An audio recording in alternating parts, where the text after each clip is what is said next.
बरामद की गई है। एसएसबी पुलिस के सर्च अभियान में ये सफलता मिली है। खड़गपुर के जंगल इलाके में तलाशी हुई, हिरण के 4 सिंग में ये बरामद किए गए। एक घर में कारतूस की खबर पर एक्शन हुआ।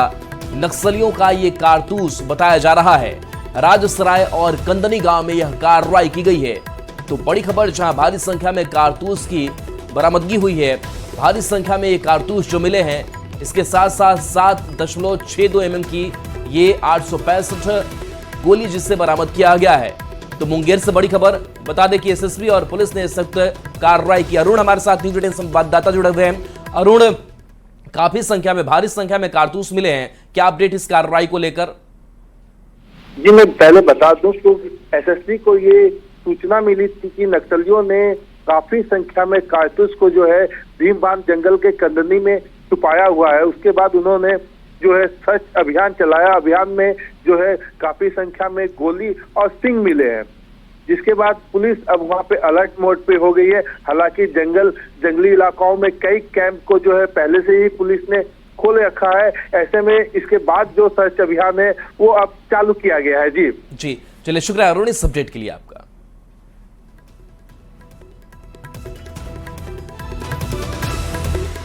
और इसी बीच बड़ी खबर राजधानी रांची से भी सामने आ रही है, जहां शराब घोटाले में झारखंड एसीबी की जांच तेज होती जा रही है। बड़ी कार्रवाई करते हुए एसीबी ने 3 और आरोपी को गिरफ्तार कर लिया है। जेएसबीसीएल के वर्तमान जीएम फाइनेंस सुधीर कुमार दास, तत्कालीन जीएम फाइनेंस सुधीर कुमार और मार्शल कंपनी के लोकल कर्मी नीरज कुमार सिंह को गिरफ्तार किया गया है। तीनों आरोपियों की मिलीभगत थी इसमें और तीनों ने मिलकर के सरकार के राजस्व को चूना लगाया था। इस मामले में 2 आईएएस विनय चौबे और गजेंद्र सिंह को मंगलवार को गिरफ्तार किया गया है। माना यह जा रहा है कि इस शराब घोटाले में एसीबी के एक्शन का दायरा और बढ़ सकता है। राजधानी रांची में शराब घोटाले से रिलेटेड मामले में एसीबी की कार्रवाई बदस्तूर जारी है और आज देख सकते हैं 3 गिरफ्तारियां फिर इस मामले में एक बार हुई है और इस वक्त तमाम आरोपियों को गिरफ्तार कर उन्हें थाने ले जाया जा रहा है, जहां पर इन तमाम आरोपियों को आज रात में रखा जाएगा। कोतवाली थाने के हाजत में ही इनकी रात कटेगी और उसके बाद कोर्ट में इनकी पेशी जो है वो कल की जाएगी। तो कहा जा सकता है शराब घोटाले मामले को लेकर जो कार्रवाई है वो बदस्तूर जारी है। अब तक इस मामले में कुल 5 आरोपियों की गिरफ्तारी हो चुकी है, जिसमें कि वरीय आईएएस विनय कुमार चौबे और जो संयुक्त उत्पाद आयुक्त गजेंद्र सिंह है उनके नाम भी शामिल है। इसके साथ ही 3 अन्य आरोपी, जिसमें कि सुधीर कुमार दास, सुधीर कुमार और साथ में कहा जाए तो नीरज कुमार सिंह की भी गिरफ्तारी आज हुई है। और खासतौर से अगर बात की जाए तो अभी इस मामले में और लोगों पर कार्रवाई की गाज गिर सकती है। और इस वक्त ये तस्वीरें हम आपको एसीबी कार्यालय से दिखाने की कोशिश कर रहे हैं, जहां से 2 आरोपियों को फिलहाल अभी कोतवाली थाने में हाजत ले गया है। तीनों आरोपियों को आज की रात वहीं काटनी पड़ेगी और उसके बाद उन्हें कल सुबह जो है वो कोर्ट में पेश किया जाएगा। कैमरामैन संजीव तिवारी के साथ ओम प्रकाश, न्यूज 18 रांची। खबर गया से है, जहां खुद को पुलिस और एनआईए की टीम बताकर अपराधियों ने डकैती की घटना को अंजाम दिया है। मामला बेलागंज थाना क्षेत्र के लालगंज गांव का है। पीड़ित परिवारों ने बताया कि कुछ लोग घर में घुस गए और बंदूक की नोक पर लूटपाट करने लगे। सभी लोगों को बंधक बनाया गया, हाथ पैर बांधा गया, जेवर और पैसे लूट लिए गए। घटना के बाद पीड़ित परिवार के लोगों ने थाने में शिकायत दर्ज कराई है। 1 बजे रात में लगभग आया। हम और बहन यहाँ पे सोए हुए थे। अचानक मुंह दाब दिया। मुंह दाब करके उठा करके यहाँ से लेते चला गया। यहाँ पे भाई के कब्जा कैले था। यहाँ पे भाई के कब्जा करके और उसको बंदूक दिखेले था। छोटा वाला भाई उरू में सुतल था, उसको कब्जा करके बंदूक दिखेले था। और हम लोग के बोला कि बेला थाना से आए हैं, सबको उस रूम में ले जा करके बैठा दिया। अब हम लोग बोले, मन में सोच रहे हैं कि बेला थाना से आएगा तो हम लोग का ऐसे करेगा, कोई कंप्लेन नहीं। चुपचाप हम लोग के गोली भिड़ा करके उरू में बैठे हैं। छोटा छोटा पिस्तौल रखे हुए था, सब गोली आग के सामने भर रहा था उसमें, और भर करके कान में सटा दिया और बोल रहा था कि हम एनआई के थ्रू आए हैं। एनआईए के थ्रू? हाँ, अच्छा। सूचना मिला है और उसके थ्रू अति करके हम लोग को बंदिक बनाए रखा और घर में जेवरात वगैरह जितना था सब उठा लिया। और उसके बाद हम लोगों को, हम एक छोटा भाई थे और 2 बहन थी, वो नगद रुपया भी दुकान से उठा लिया है। खबर भागलपुर से है, जहां नवगछिया पुलिस को बड़ी सफलता हाथ लगी है। ऑनलाइन गेमिंग के नाम पर लोगों से ठगी करने के मामले में 2 आरोपी को गिरफ्तार कर लिया गया है। वहीं भारी संख्या में इस धंधे से जुड़े सामान भी पुलिस ने बरामद किए हैं। पुलिस अधीक्षक को सूचना मिली कि नया टोला के रोशन सिंह घर में कुछ संदिग्ध लोग रह रहे थे और कई संदिग्ध लोगों का आना जाना हो रहा था, जिसकी सूचना के बाद पुलिस ने छापेमारी की, जहां पुलिस ने बेगूसराय के पप्पू कुमार और झारखंड के गढ़वा के रहने वाले श्रीराम पासवान को गिरफ्तार किया। छापेमारी के दौरान कई लोग भागने में सफल हो गए। पुलिस ने गिरफ्तार दोनों आरोपियों से पूछताछ के बाद कुल 7 आरोपियों के खिलाफ मामला दर्ज किया है। नवगछिया थाना की जो टीम थी वो नया टोला स्थित संबंधित रोशन सिंह के मकान पर पहुंचकर विधिवत मकान में पहुंची और मकान में जैसे पुलिस बल इनकी पुलिस बल को देख के वहाँ कुछ लोग भागने का प्रयास करने लगे और पुलिस बल के सहयोग से जो पदाधिकारी थे उन्होंने 2 लोगों को पकड़ा। भागलपुर के जवाहरलाल नेहरू मेडिकल चिकित्सा महाविद्यालय में एक चोर की करतूत सामने आई है। नेकू वार्ड में घुसकर चोर ने मोबाइल की चोरी कर ली। चोरी की पूरी वारदात सीसीटीवी कैमरे में कैद हो गई। वीडियो में देखा जा सकता है काफी देर रेकी करने के बाद चोर वार्ड में घुसता है और सो रहे मरीज का मोबाइल लेकर फरार हो जाता है।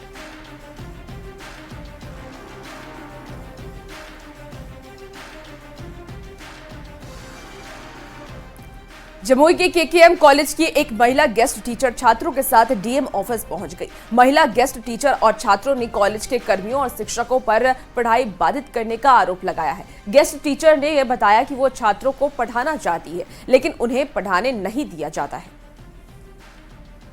कहते हैं कि आपको नहीं पढ़ाना होगा, आप पढ़ाती हैं, आपके पढ़ाने के कारण बच्चे कॉलेज आने लगे और जब बच्चे कॉलेज आते हैं तो सभी को खोजते हैं, सभी टीचरों को, और लेखापाल और प्रिंसिपल कहते हैं कि सारे शिक्षक हमारे यहाँ मैनेज है। मैडम आपको पता है, आपके आने से टीचर परेशान है कि मैडम आती है तो बच्चा लोग भी आता है, इनको रोकिए, जल्दी रोकिए, जिसके कारण मुझे 3 साल से नित्य प्रताड़नाएं दी जा रही है, जिसकी शिकायत मैं मुंगेर विश्वविद्यालय के माननीय कुलपति महोदय जी से, माननीय कुल सचिव महोदय जी से। किस तरह की प्रताड़ना होती है? क्या मुझे कक्षा संचालन नहीं, जब मैं कक्षा जाती हूँ जबरदस्ती लोग आ जाते हैं, कहते तुमको पता नहीं है क्या कि यहाँ क्लास नहीं करवाना है। के लिए क्लास हम लोग को करवाया नहीं जाता। 2 मेजर मतलब सब्जेक्ट 6 सब्जेक्ट होते हैं, लेकिन 2 ही सब्जेक्ट का टीचर आता है, बाकी टीचर का कोई अता पता नहीं है, ना ही सब्जेक्ट क्या है नहीं है, कुछ भी नहीं पता है। यहाँ तक कि टीचर आते भी नहीं है और फिर इंटरनल एग्जाम ले लिया जाता है और फिर इंटरनल एग्जाम में अगर मतलब कुछ आता नहीं है, पढ़ेंगे नहीं तो फिर क्लास। और आज से बिहार में सुधा दूध की कीमत बढ़ गई है। प्रति लीटर 2 से 3 रुपए की बढ़ोतरी हुई है। फुल क्रीम की कीमत 62 की बजाय 65 रुपए हो चली है। सुधा शक्ति की कीमत 55 की जगह आपको 57 रुपए देने होंगे। इसके साथ साथ गाय के दूध की कीमत 52 की बजाय अब 54 रुपए हो गई है। सुधा दूध की बढ़ी जो कीमत है आज से लागू हो चुकी है। दूध के बढ़े दाम को लेकर लोगों में थोड़ी नाराजगी भी है। लोगों का कहना है कि हर 6 माह या साल में दूध के दाम में वृद्धि कर दी जा रही है और तो और दूध से बने प्रोडक्ट पर सरकार जीएसटी लगा देती है, जिसके कारण लोगों का बजट गड़बड़ हो रहा है। ज्यादा जानकारी दे रहे हैं न्यूज 18 संवाददाता अमित कुमार। सुधा के दूध के दाम में जो है वो बढ़ोतरी हुई है। सुधा गोल्ड के दाम में 3 रुपये की बढ़ोतरी हुआ है और सुधा शक्ति के दाम में 2 रुपये इजाफा हुआ है। यहाँ पे जो लोग हैं जो दूध खरीदते हैं इनसे भी बात करते हैं, जानते हैं। सर, दूध के दाम में बढ़ोतरी हुआ है, इससे कितना असर पड़ेगा आपको? अब ये तो आए दिन दूध के दाम में बढ़ोतरी होती ही रहती है। हर 6 महीना पे दूध के दाम में बढ़ोतरी हो रही है। दूध और दही पे जीएसटी भी लगा दिया गया है। तो ये तो खाने पीने की चीज है, रोजमर्रा की चीज है।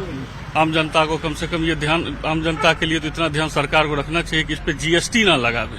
अब क्या बोले, दिन पर दिन दाम बढ़ रहा है इसमें। चलिए, दुकानदार भी है, इनसे भी जानते हैं। सर, आपके सेल पे भी कोई असर पड़ता है क्या दूध के दाम? नहीं, दूध में तो कोई सेल का असर नहीं पड़ता है। लेकिन जो ग्राहक मांग कर रहे हैं कि जीएसटी नहीं होना चाहिए दूध के प्रोडक्ट पे, आपका क्या कहना है? वो तो मेरा वो तो सरकार तय करेगी। सब लोग नहीं।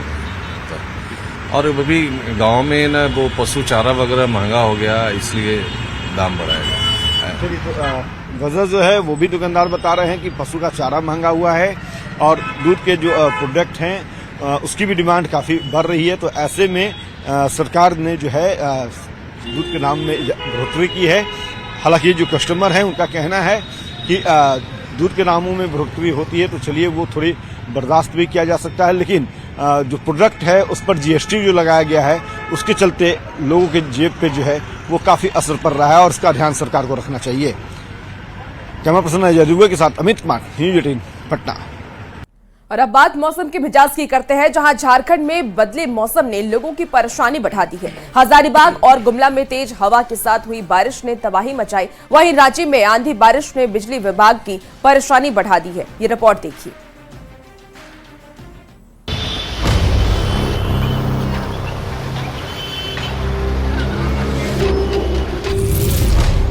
सावधान, बाहर मौसम खराब है। बदला बदला है झारखंड का मौसम। आसमान से बरस रही है आफत। आंधी तूफान ने मचाई तबाही। कहीं गिरा ठनका तो कहीं बारिश से तबाही।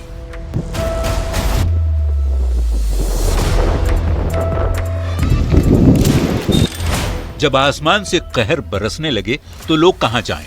कुछ ऐसा ही झारखंड में देखने को मिला, जहां हजारीबाग से लेकर रांची तक तेज हवा के साथ हुई बारिश ने तबाही मचाई। हजारीबाग में पिछले 2 दिनों से मौसम का मिजाज बदला हुआ है। आंधी और बारिश से कई इलाकों में भारी नुकसान हुआ है। किसानों के फसल पर भी असर देखने को मिल रहा है। अगर बात कर ले तो लगातार गर्जन देखने को मिल रहा है, बिजली जो है वो चमक रही है, लगातार जो है हवाएं देखने को मिल रही है। ग्रामीण क्षेत्र की अगर बात कर ले तो यह जो बारिश है कहीं ना कहीं फसलों के लिए नुकसान देने वाला है, क्योंकि कहा जा रहा है कि अचानक फसल में जो है गर्मी पड़ने के बाद जो है बारिश होती है और उसके बाद इसके वजह से जो है फसल में बर्बाद होने की वो संभावना जताई जा रही है। गुमला में भी बिन मौसम बारिश ने तबाही मचाई है। सिसई थाना क्षेत्र में ठनका की चपेट में आने से पति पत्नी की दर्दनाक मौत हो गई, जबकि 3 लोग गंभीर रूप से घायल हो गए। जानकारी के मुताबिक सभी लोग नदी में मछली पकड़ने गए थे, तभी अचानक मौसम बिगड़ा और बारिश के साथ तेज आंधी तूफान शुरू हो गया। सभी लोग बचने के लिए चट्टान के नीचे छिप गए। इसी दौरान ठनका गिरा और सभी उसकी चपेट में आ गए। मतलब बारिश होने लगा ना तो लोग को बचने के लिए पत्थर का नीचे घुस गए चट्टान में, तो उसी समय मतलब ये लोग को मतलब मौत हो गया वज्रपात होने से। तो राजधानी रांची में भी बारिश के बाद आंधी ने बिजली विभाग की टेंशन बढ़ा दी है। रांची में 2 दिन में 200 से ज्यादा पोल क्षतिग्रस्त हो गए। पिछले 3 दिन से जारी आंधी बारिश ने बिजली विभाग की पोल भी खोलकर रख दी है। कई इलाकों में कई घंटे तक पावर कट हो रहा है, जिससे लोग परेशान हैं। हमारा एलटी लाइन में एयरबंस केबल है, लेकिन वो पोल पे ही है, और कुछ इलाके में एलटी बेयर कंडक्टर हैं जिसको हम लोग बदलने का कार्य कर रहे हैं, लेकिन अभी भी एलटी लाइन भी कुछ बेयर कंडक्टर हैं जो सिस्टम में इसका आंधी पानी का जिसके कारण उसके ऊपर असर होता है। कुल मिलाकर कहा जाए तो मानसून की आधिकारिक शुरुआत से पहले ही झारखंड में मौसम ने करवट ले ली है। मौसम विभाग ने अगले 2 दिन तक येलो अलर्ट भी जारी किया है। न्यूज 18 के लिए हजारीबाग से सुशांत सोनी, गुमला से रुपेश कुमार भगत और रांची से गौरव झा की रिपोर्ट। झारखंड में आज भारी बारिश हो सकती है। मौसम विभाग ने आंधी बारिश के साथ ठनका का अलर्ट जारी किया है। झारखंड में 27 मई तक मौसम ऐसा ही बना रहेगा। आज राज्य के उत्तर पूर्वी जिले देवघर, धनबाद, दुमका, राजधानी रांची के आसपास के जिले बोकारो, रामगढ़, हजारीबाग में भारी बारिश हो सकती है। मौसम विभाग ने इन इलाकों के लिए येलो अलर्ट जारी किया है। तो कई इलाकों में ठनके की भी चेतावनी जारी की गई है। लोगों को सतर्क रहने को कहा गया है। तो आंधी बारिश को लेकर के यह अलर्ट है। उत्तर पूर्वी जिलों में येलो अलर्ट जारी किया गया है। मौसम विभाग ने अलर्ट जारी किया है। रांची और आसपास के जिलों के लिए भी अलर्ट जारी किया गया है।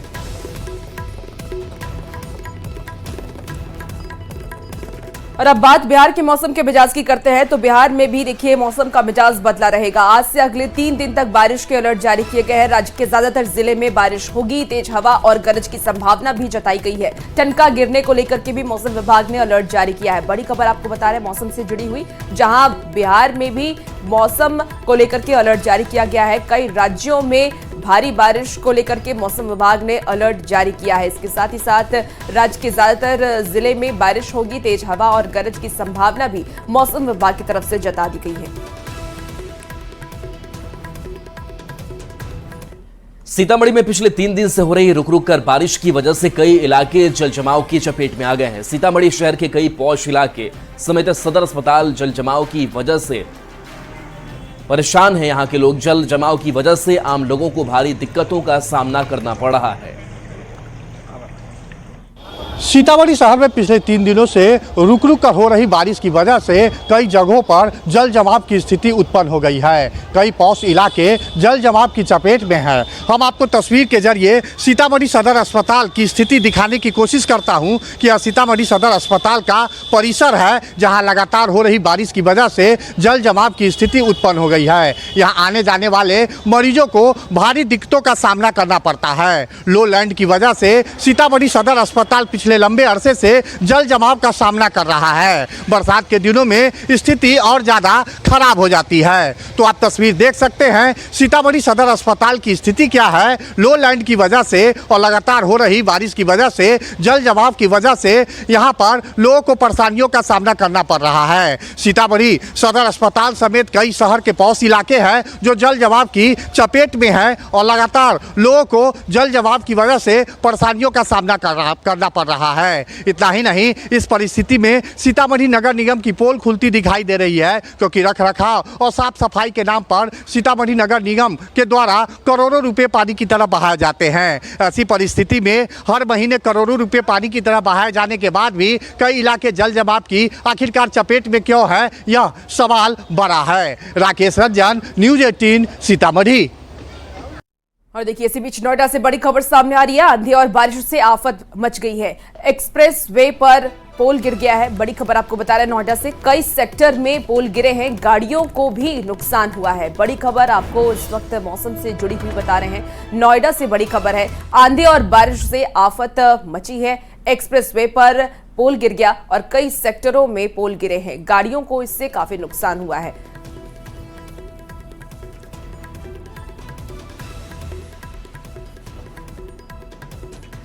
तो ग्रेटर नोएडा में आंधी में गेट गिर पड़ा। अपेक्स गोल्फ एवेन्यू सोसाइटी में गेट गिरा है। तो बारिश और आंधी के दौरान ये गेट गिर गया। तो आंधी और बारिश ने कई जगहों पर दिल्ली एनसीआर में तबाही मचाई है। ये तस्वीर सामने आई है, जहां पर देखिए कई जगहों पर जो गेट है वो गिरे हुए आपको दिखाई दे रहे होंगे। कई जगहों पर पेड़ गिर गए और कई जो सड़कें हैं वो भी प्रभावित इस आंधी और बारिश की वजह से हुई है।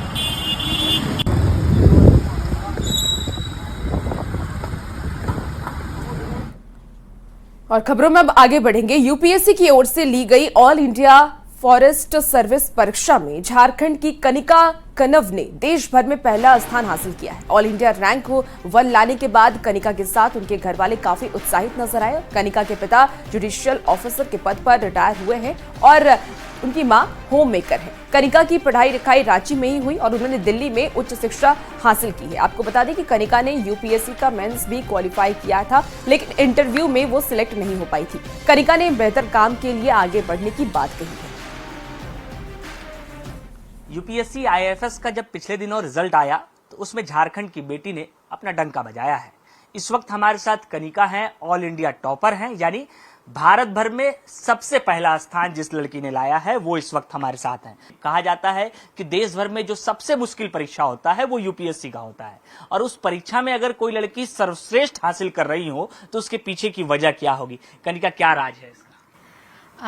राज यही है कि आपको पढ़ाई करते रहनी है। यहाँ पर कोई और शॉर्टकट नहीं है, बट तो consistently over a period of time ये एग्ज़ाम ऐसा है कि प्रेपरेशन में अराउंड 1 ईयर मिनिमम लग ही जाता है, और एग्ज़ाम साइकिल खुद ही 1 साल लंबा रहता है, तो लगभग 1.5 से 2 साल की तैयारी सभी को लग जाती है। तो बहुत लंबे समय तक आपको रोज़ रोज़ पढ़ाई करनी है, वही काम रोज़ रोज़ करना है, तो थोड़ा बोर्डम भी होता है, लेकिन आपको वही कंटिन्यू करते रहना है। ऑल इंडिया टॉपर, ये उम्मीद थी? किसी को भी उम्मीद नहीं होती है शायद ऑल इंडिया टॉपर होने की। एग्ज़ाम अच्छा हुआ था, इंटरव्यू भी अच्छा हुआ था, तो मुझे लगा था कि इसमें लिस्ट में नाम होना चाहिए। इससे पहले मेरे 1 महीने पहले ही सिविल सर्विसेज का रिजल्ट आया था, तो उसमें मेरा लिस्ट में नाम ही नहीं था, तो ऑफ कोर्स मुझे बुरा लगा था, बट इसमें थोड़ा सा होप था क्योंकि सब कुछ सही से हुआ था। बट यूपीएससी में आप कुछ कह नहीं सकते, सब कुछ बहुत अनसर्टेन होता है। बट लगा था कि लिस्ट में नाम होगा, लेकिन फर्स्ट रैंक तो अभी भी विश्वास नहीं हो रहा है कि फर्स्ट रैंक है। पहला स्थान हासिल किया है आपने, कितने घंटे की ये मेहनत होती पर हर रोज का अगर हम रूटीन बात करें तो? देखिए, जब एग्ज़ाम दूर रहता है तब वो घंटे थोड़े कम होते हैं, क्योंकि आप जब एग्ज़ाम 6-8 महीने दूर है तो आप 12-13 घंटे नहीं पढ़ सकते हैं रोज़। तो उस समय शायद 8 घंटे भी आप पढ़ रहे हैं तो सफिशिएंट है, बट अच्छे से पढ़ना है। जज साहब, क्या आदेश बेटी को देते थे? आदेश इसको देने की कभी जरूरत नहीं पड़ी। पढ़ाई का जहाँ तक सवाल है, पढ़ाई के लिए बोलना नहीं पड़ा। कभी कभी मोबाइल को यूज करती थी ज़्यादा, तो हमको लगता था कि ये टाइम तुम इधर भी स्पेयर कर सकती हो, लेकिन बहुत ज़्यादा प्रेशर नहीं डालते थे, क्योंकि आपका हर आदमी का लाइफ है। जब उसको अपना कॉन्फिडेंस अंदर से कि हम कर लेंगे, तो फिर ज़्यादा अननेसेसरी अनड्यू प्रेशर डालना नहीं चाहिए। तो श्रेष्ठ हासिल करने के बाद भी सर्वोत्तम हासिल करना है। अभी भी रास्ते खुले हुए हैं और हमारी अभी भी पूरा सपोर्ट रहेगा अगर ये कुछ और आगे करना चाहे। कनिका की मम्मी भी हमारे साथ, क्या खाना पीना होता था मैम इनका? अब हम कोशिश करते थे हेल्दी खाना ही देने के लिए। कभी कभी बीच में फास्ट फूड कुछ घर में ही बना करके देते थे। कुछ जैसे पास्ता पसंद है, ढोकला पसंद है, इडली पसंद है, साउथ इंडियन डिश इसको बहुत पसंद है। क्योंकि IAFS ऑफिसर बन गई है, उनकी मम्मी कहती हैं कि एक बच्चे को तराशने के लिए जिस तरीके से डांट की जरूरत है वो थोड़ी बहुत डांट पड़ती थी, लेकिन जिस तरीके से उन्होंने पढ़ाई की, जिस तरीके से घर में रहकर पढ़ाई की, यूट्यूब के माध्यम से पढ़ाई की, जरूरत पड़ा तो दिल्ली भी गई। इनके पिताजी भी कहते हैं कि आज बच्ची ने जब ये रिजल्ट हासिल किया है तो निश्चित रूप से हर कोई गर्वान्वित महसूस कर रहा है। कैमरा पर्सन प्रभाकर के साथ गौरव झा, न्यूज़ 18 रांची। जेडीयू सांसद संजय झा के नेतृत्व में एक सर्वदलीय प्रतिनिधि मंडल टोक्यो जापान पहुंचा और ये प्रतिनिधि मंडल ऑपरेशन सिंदूर और आतंकवाद के खिलाफ भारत की निरंतर लड़ाई को प्रदर्शित करने के लिए जापान, इंडोनेशिया, मलेशिया, कोरिया और सिंगापुर का दौरा करेगा। तो देखिए, दुनिया भर में अब पाकिस्तान को बेनकाब किया जाएगा। बता दें आपको कि जेडीयू सांसद संजय कुमार झा के नेतृत्व में एक सर्वदलीय प्रतिनिधि मंडल टोक्यो जापान पहुंचा।